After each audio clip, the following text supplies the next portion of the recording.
मसीह खुदावन में आज सुबह आप सब पर सलामती हो। मैं पास्टर सुहेल जॉन एक बार फिर मॉर्निंग डिवोशन के साथ आप सबकी खिदमत में हाजिर हूँ। हम सीख रहे हैं कुर्बानी में बरकत है। खुदा के लोगों, याद रखिए, जो कुर्बानी देना जान जाता है दर हकीकत वो बरकत लेना जान जाता है। खुदा के लोगों, बाइबल मुकद्दस में बेशुमार लोग हैं जिन्होंने कुर्बानियां दी, लेकिन आज सुबह हम बात करना चाहेंगे उस औरत पर जो बेवा है और सारपत शहर में रहने वाली है और उसका एक बेटा है, और कंडीशन ये है कि मुल्क में काल है, हालात ठीक नहीं है। और ऐसे हालात जब भूख हो, काल हो, मुश्किल हो, मौत नजर आ रही हो, ऐसे में कुर्बानी देना तो बहुत ही मुश्किल है। हर कोई कुर्बानी देने के लिए तैयार तो हो जाता है, लेकिन ऐसे में जब काल हो, ऐसे में जब हालात ठीक ना हो, ऐसे में कुर्बानी देना थोड़ा इजी नहीं लगता। लेकिन इस औरत ने ऐसे हालात में भी एक मिसाल कायम कर दी। जब नबी उसके घर में आ गया तो इसने जो कुछ इसके पास था इसने वो पेश कर दिया। इसने कुर्बानी दी किस चीज की? अपने बेटे की भूख की इसने कुर्बानी दी। इसने कुर्बानी दी अपनी भूख की।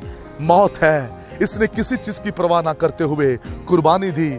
और कलाम मुकद्दस के अंदर लिखा है कि जब इसने कुर्बानी दी तो खुदा के खादम ने कहा, जब तक इस मुल्क में काल रहेगा, ना इस कुप्पी में से तेल और ना इस मिट्टी में से आटा खत्म होगा, क्योंकि उस औरत ने कुर्बानी दी है।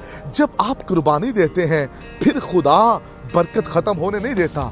जब खुदा बरकत देता है फिर चीजें कायम रहती हैं, फिर उनमें बरकत आती है, फिर उन पर याद रखिए कभी भी कमी नहीं होती।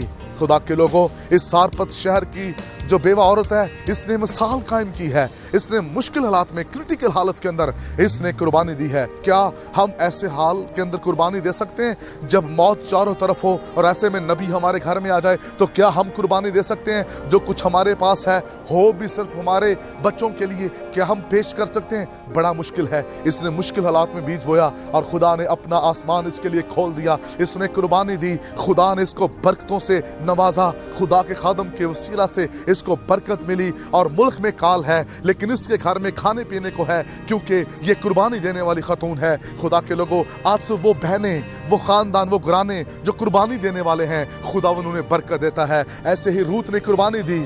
ओ कलाम मुकद्दस के अंदर लिखा है, उसकी सास ने कहा कि तू वापस जा सकती है। उसने कहा मैं वापस नहीं जाऊंगी, तेरा खुदा मेरा खुदा, तेरे लोग मेरे लोग हैं। और उसने कुर्बानी दी। वो जवान थी, हसीन थी, लेकिन वापस मुड़कर नहीं गई। वो अपनी सास के साथ रही। और कलाम मुकद्दस के अंदर लिखा है, खुदा ने फिर उसको बरकत दी, उसके लिए बेहतरीन प्लान किया। खुदा ने उसको एक जबरदस्त शोहर दिया जिसका नाम बॉयज है। अब वो एक बाबरकत खतून बन चुकी है। खुदा ने उसकी नस्ल से बाबरकत सूरमों का आगाज कर दिया। आप जितनी बड़ी कुर्बानी देते हैं आप उतनी बड़ी बरकत पाते हैं। रूत ने कुर्बानी दी, खुदा ने एक नस्ल को उसकी लड़ी से जारी कर दिया। हो प्रेज गॉड। याद रखें, खुदा बड़ा अजीम खुदा है।